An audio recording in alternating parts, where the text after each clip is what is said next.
അപ്പോൾ എല്ലാവർക്കും നമസ്കാരം.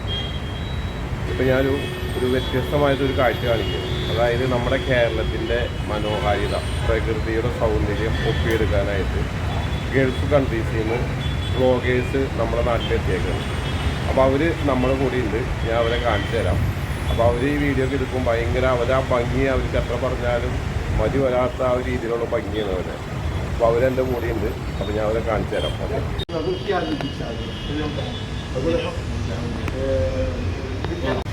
അപ്പോൾ ഞാൻ പറഞ്ഞ 3 പേര് ഇവരാണ്. അപ്പോൾ നമ്മുടെ കേരളത്തിൻ്റെ ഭംഗി അവരുടെ ക്യാമറയിൽ ഒപ്പിയെടുത്തിട്ട് അവരുടെ ഗൾഫ് കണ്ടീഷനും അവരൊക്കെ ചെയ്യാൻ വേണ്ടിയിട്ട് നമ്മുടെ നാട്ടിലേക്ക് വന്നിട്ടുണ്ടാണ്. അവർ ഇന്നലെയാണ് വന്നത്. ഇപ്പോൾ നമ്മുടെ കൂടെ ഉണ്ട്. അപ്പോൾ അവരുടെ വിശേഷങ്ങൾ അവരെന്തിനു വന്നു എന്നുള്ള കാര്യങ്ങളൊക്കെ നമുക്ക് തീർച്ചയായിട്ടും.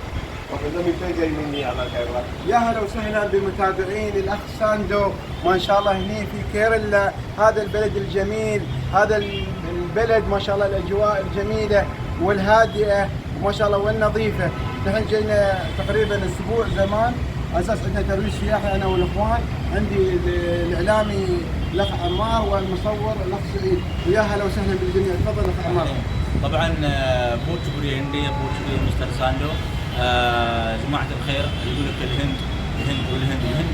أنا وصلت هنا جدا جميلة، مكان مناسب للعوائل، الفندق خالي وراقي حلو. على سبيل المثال تريد جاي تتمشى جاي تعالج، أنا أقول لك اختار هذا الفندق راح يكون الخيار الأفضل.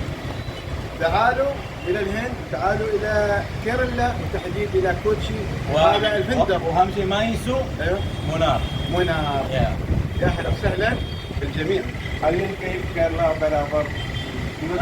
كيرلا ما شاء الله بوت برابر والله. يعني رن في مطر فينا وذيس تايم مور جود. يعني جماعة الخير شهر 7 جدا ممتاز. اتوقع شهر 8. نعم. اي نعم. في امطار، الجو مش يعني حروره، مش رطوبه. فهذا الوقت مناسب. هو تمشيه، هو عداد، هو تطلع تشوف الاماكن. عندك تيكالي، عندك البي، عندك مونار، عندك كوتشي. فمناطق جدا جميله.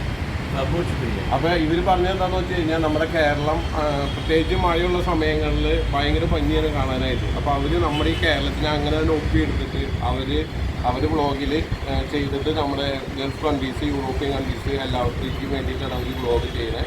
അപ്പോൾ എല്ലാവരും